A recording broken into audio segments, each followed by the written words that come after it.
రాజకీయాల్లో అధికారం వస్తుంది పోతుంది, ఎమ్మెల్యేలు అవుతాం, మంత్రులు అవుతాం, పదవులు వస్తాయి, అప్పుడప్పుడు పోతాయి, రకరకాల కారణాలు ఉంటాయి. దానికి పెద్ద లాజిక్ ఏముండదు. ఈ దేశంలో లాజిక్ కంటే ఎక్కువ మ్యాజిక్ నమ్ముతారు. మన దేశం కొద్దిగా అప్పుడప్పుడు ఎట్లుంటుందంటే, మరి ఇంత మంచి పని చేసిన వినోద్ కుమార్ నోడు ఒకటిగా పిచ్చి ఆయన తెచ్చుకున్నారు. ఎందుకు తెచ్చుకున్నారంటే ఎవరు చెప్పాలి? అంటే ఇక ఉంటుంది గంతే. ఇక అప్పుడప్పుడు అట్లా జరుగుతుంటాయి కొన్ని పిచ్చి పిచ్చి పిచ్చి పనులు.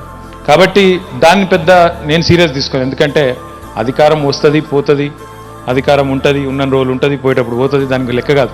కానీ ఏది ఇంపార్టెంట్ అంటే, ఎందుకంటే మనిషి జీవితమే కొన్ని సంవత్సరాల పాటు మాత్రమే. భూమి మీద అందరం ఉండేది కొన్ని సంవత్సరాలు మాత్రమే ఉంటాం.